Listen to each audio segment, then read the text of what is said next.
If you don't accept the gift, to whom does the gift belong? The man thought carefully. If I have a gift and I want to give it to you, and you don't accept it, then the gift still belongs to me. And Buddha said, exactly. You wanted to give me your criticisms, but I don't want to accept them. So who do they still belong to? They still belong to you. Only you become disturbed by your own criticisms. So the greatness of devotees is, when we tolerate the criticisms in the right consciousness, if we increase our devotional service when there are criticisms, then instead of becoming agitated and angry, we actually become simple, silent and smiling. This is the mood of a Vaishnava, and this is what Lord Shiva showed us. So this is the first example from this verse that we should take. How Lord Shiva showed us to be very simple. By reacting to criticisms, we also become agitated. That's why they stated very nicely, no counteraction is the best counteraction. Sometimes devotees may make statements to us which may appear to be hurtful, but we should accept such criticisms in a positive way. That is very important. Do you know who did this in Sastras?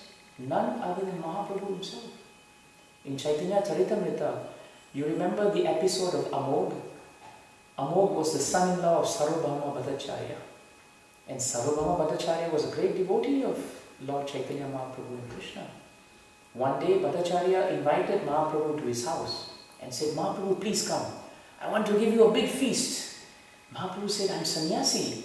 We are not supposed to be eating opulently like kings.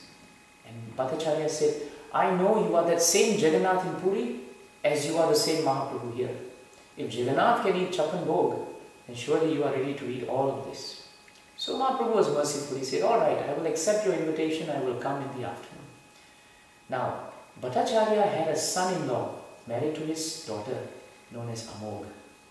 The problem with Amog, Chaitanya Charitamrita tells us, was he was a number one criticizer.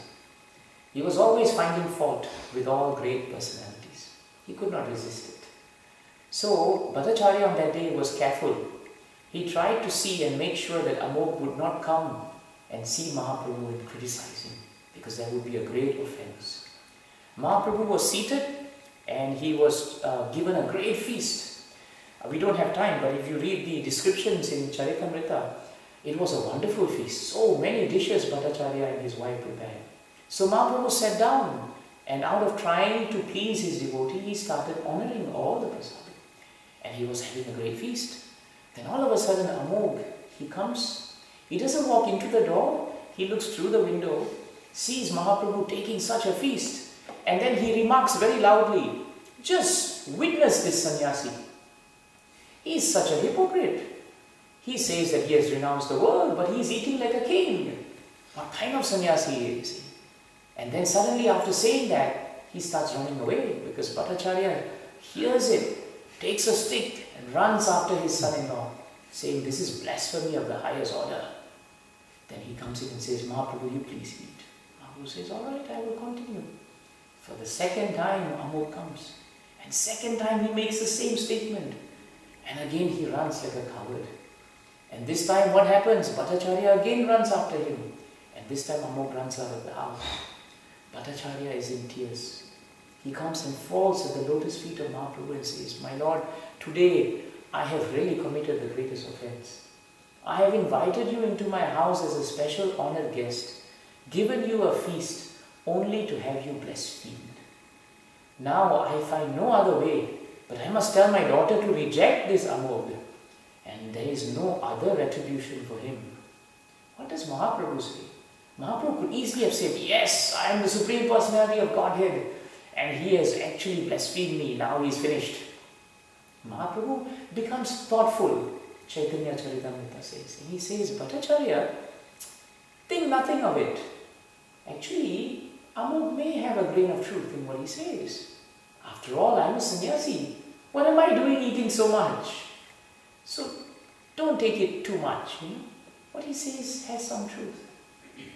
If the Lord himself can set that example, of accepting a criticism in a very peaceful and constructive way, then the Lord is really leading by example to the rest of the world. In every grain of criticism, a devotee who accepts it with humility and tolerance, he benefits. Because he says, why don't I accept it as there must be some truth to it? Perhaps it's better for me to reflect on myself and to improve my devotional service. That is the mood of a devotee. If a devotee says, I'm blameless, I'm faultless, how can anyone criticize me? Then he has lost his ornament, which is humility. So, by being silent and by smiling and by being simple in heart, Lord Shiva actually accepted the criticism and statement of Chitraketu Maharaj like a true Vaishnava. He was not disturbed and he continued to focus his heart and his mind at the lotus feet of Sankarshan. So this is a very important point that we should take with us. The second point we can take from the verse that's very important that Prabhupada writes in the purport is that Vishwanath Chakravarti Thakur, one of our great acharyas, he says that the statement made by Chitraketu Maharaj and Lord Shiva's reaction and the entire episode is not so simple to understand from a common man's point of view. Why? Because Krishna quotes in Bhagavad Gita, and he is quoted here in Prabhupada's purport, that whatever a great man does, others, simpler, common men will follow. And therefore, Lord Shiva, being a great personality, had to be very careful in his behavior. So Prabhupada says that Chitraketu Maharaj's statement was actually not offensive. Chitraketu Maharaj was not wanting to put down Lord Shiva, but from Vaishnava to Vaishnava, he was just noting, stating that if Lord Shiva is such a great personality, he will not be diminished in his position no matter what he does. Like the Lord, the Supreme Personality of Godhead in his Leelas, he could perform whatever activities, but because he is Krishna, he will never be touched. He will never be contaminated. He is known as Ishvaraha Prakate Param. The Lord's devotees similarly, the great devotees of the Lord, Prabhupada writes, their position cannot be diminished on account of what appears to be a discrepancy. They are very powerful. But Chitraketu Maharaj's concern was, Lord Shiva, what happens if other common men see this? Then they, out of ignorance, may follow what you are doing. And that is not very right. And this is an important point for us to take back. As devotees, our behavior is an example for others to follow. Is it not true? Mahaprabhu said that every one of us has the ultimate responsibility of taking up Krishna consciousness and giving it to someone else.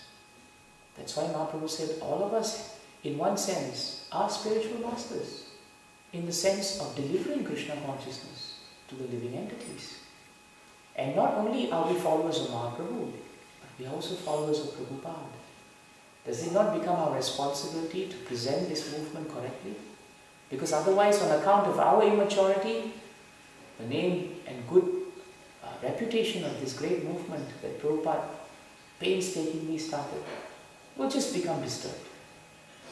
So this point is not only for Lord Shiva, he is too great for us to understand, but it is for us. That whatever we do, we should not take the burden of false humility and say, Prabhu, I am nothing. Why should anyone follow what I do? Therefore I can do anything. This is a very convenient argument for the mind to say, well, I can do whatever, but who am I? I'm nothing, I'm allowed to make mistakes. No. If we think ourselves as all representatives of our spiritual masters and Prabhupada, then that responsibility will make us behave better as devotees.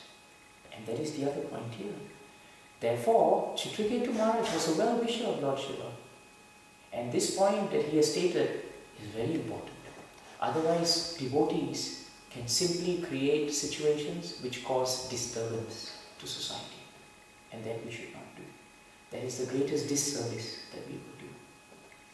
The third point that's important from the verse is another statement that Prabhupada makes.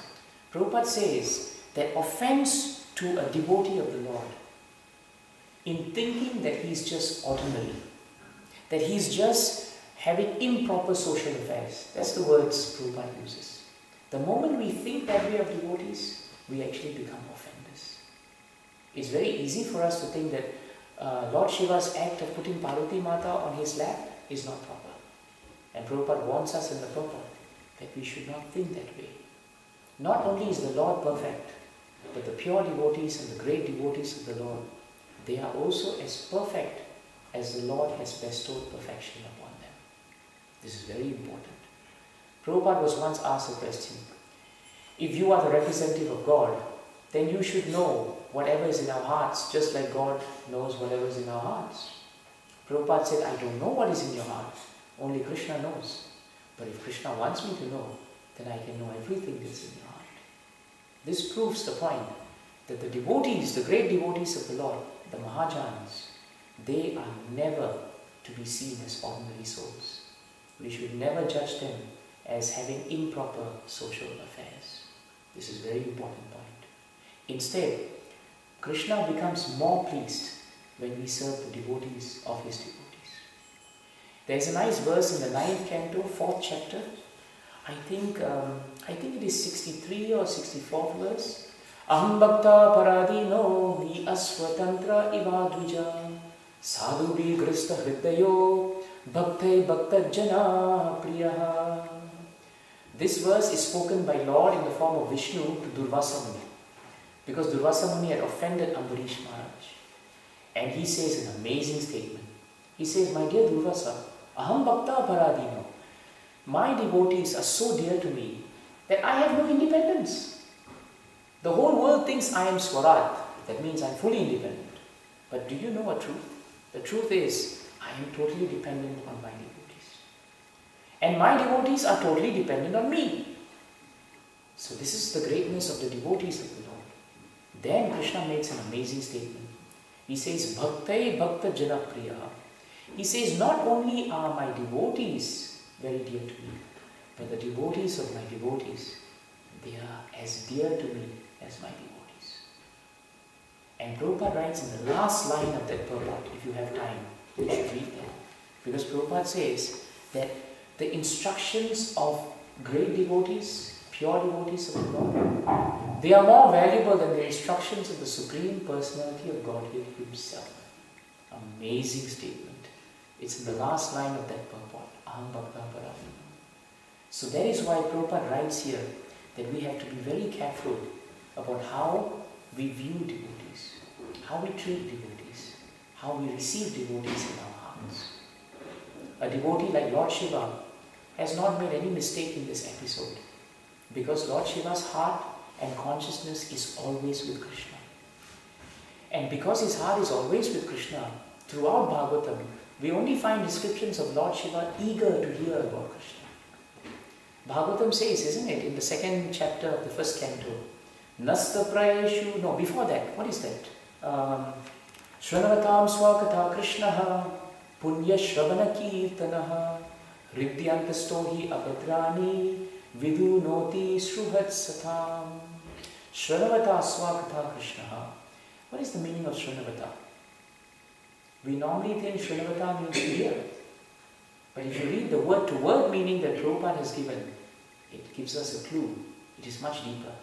Shranavataha means one who has developed an urge to hear.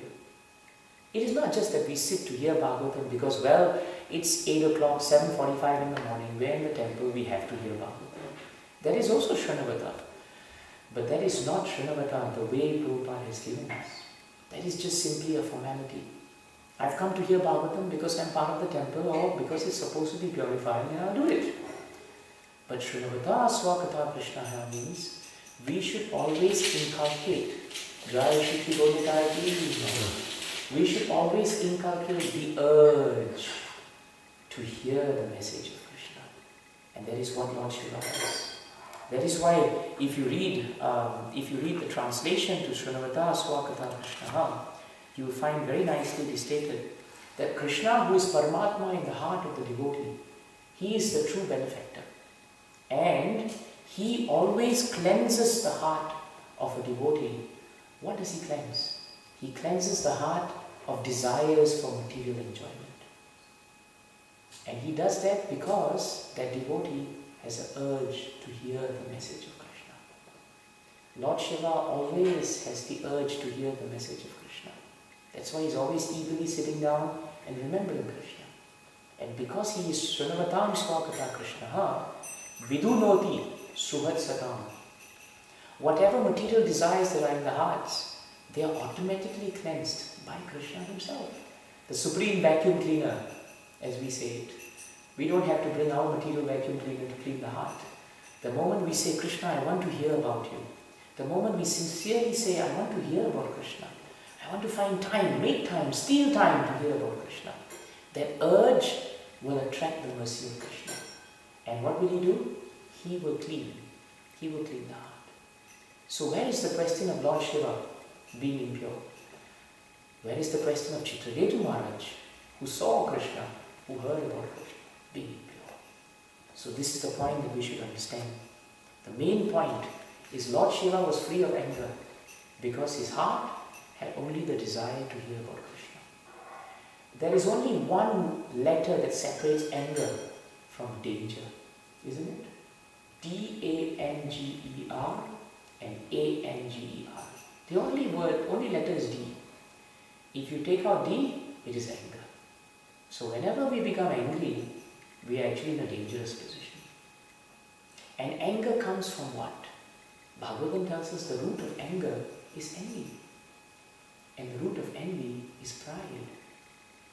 And pride and envy both come from material desires. That is why if we desire to be always serving the Vaishnavas, then there is no question of anger coming. Even if anger comes, by Krishna's mercy and Vaishnava's mercy, it will be settled. That is why good, sincere devotional service is so important. And the final point that comes from this entire beautiful verse is the last part of the purport. Lord Shiva was silent. What about the followers, the people who were seated there? Prabhupada writes in the purport, the members of the assembly, they also became silent. They did not say, oh, how can Chitraketu Maharaj say such a thing? They didn't do that. Why? Because Prabhupada writes in the purport, they also knew the heart of Chitraketu Maharaj. They also understood that this Chitraketu Maharaj is a devotee. He's not having malice, he's not having bad intention in the heart. He's just speaking his mind and his heart.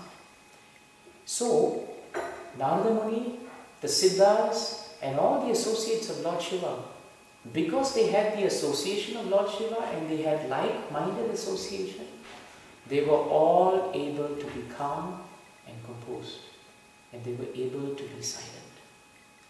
If, Prabhupada writes, Lord Shiva had been blasphemed, then great personalities like Narada Muni would not sit there. They would have stood up and walked away with their fingers in their ears because they do not want to hear such blasphemy. This is important for Vaishnavas. Sometimes in a temple, in a congregation, we do hear of living entities criticizing each other. And sometimes if we don't like a person and we find someone else doesn't like him, we become friends with that person. Oh, your enemy and my enemy are common, so we have become friends. That friendship is disastrous for devotional service. When we hear a Vaishnava being blasphemed, and we know in our hearts that there is motive which is very bad, then it is not our business to join in the criticism. Shastras tell us if you hear the criticism and if you don't do one of three things, you are considered to be a blasphemer also. First, you should defeat that person who is speaking with Shastra. If you can't do that, then you please leave the assembly immediately. So these two are the primary practical things that we should do if we hear blasphemy. But in this case, the followers of Lord Shiva knew the heart of Krishna, of Chitraketu Maharaj. They knew the heart of Lord Shiva. And why is that so?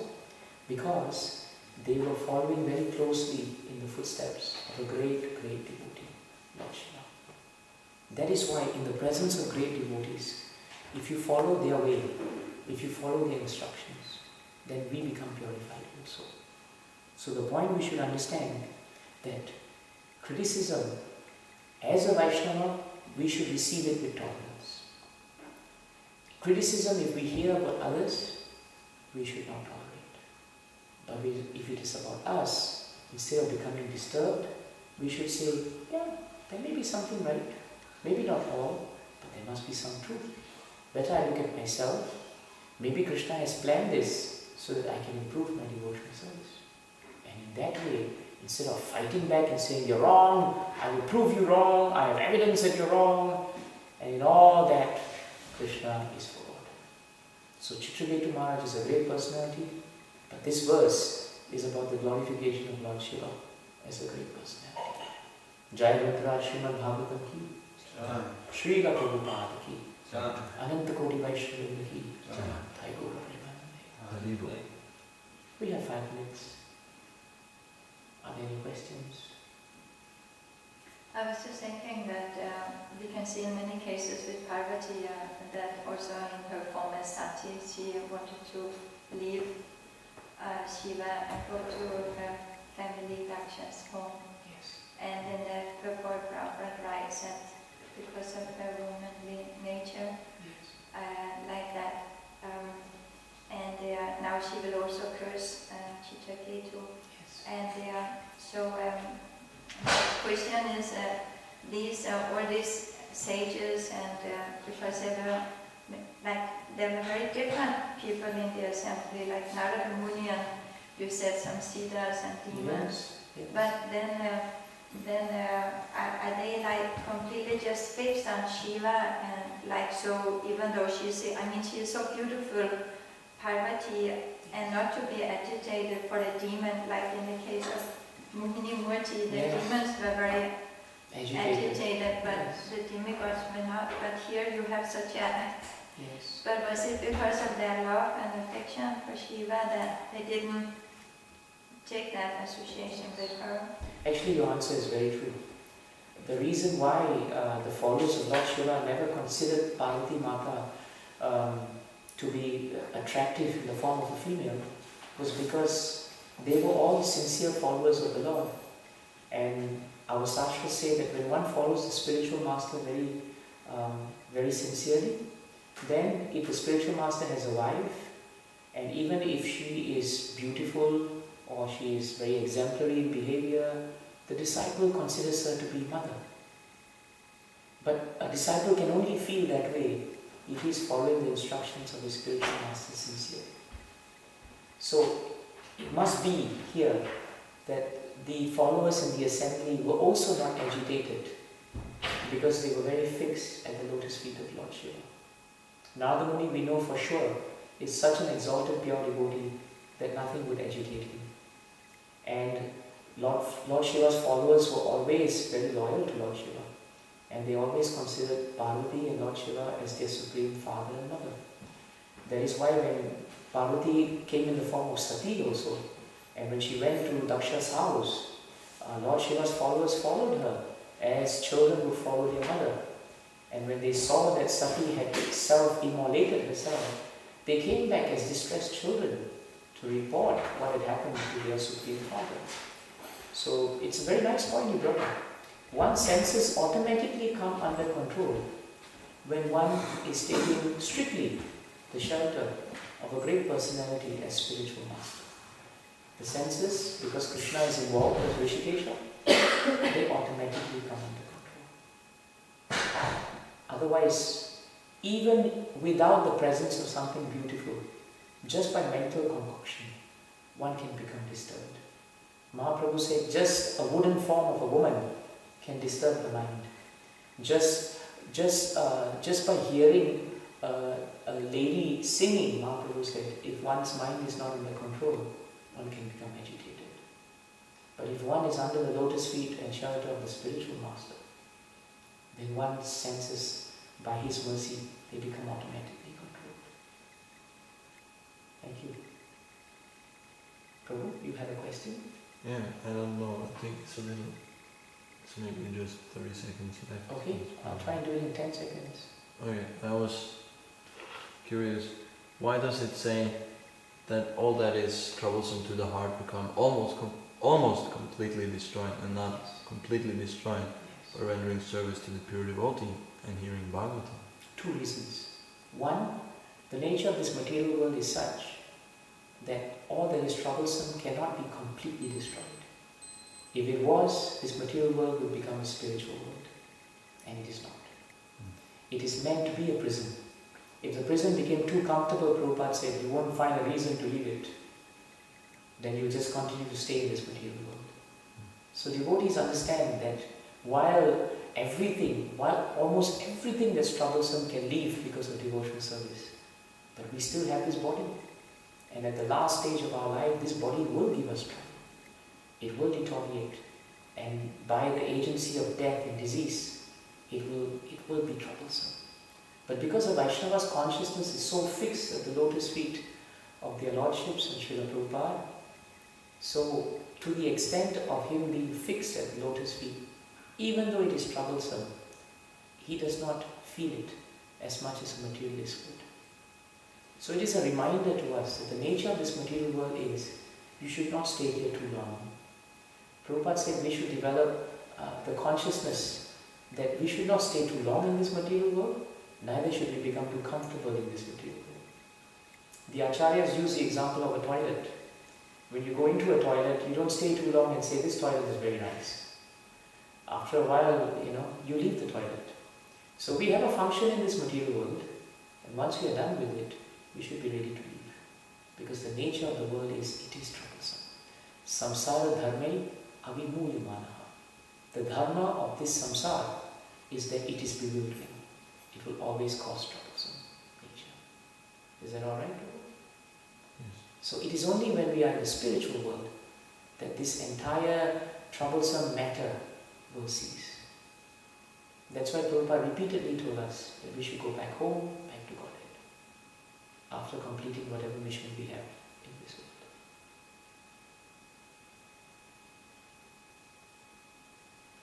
Thank you, Prabhu. Jai. Hare Krishna. Hare Krishna.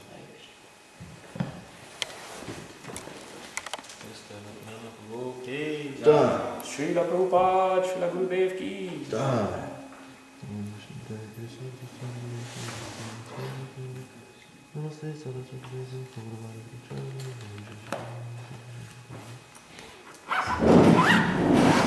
Basically, thanks from Minneapolis. Anasura and Gopika were so nice. Hare Krishna to all of them. Yeah. Thank you. They just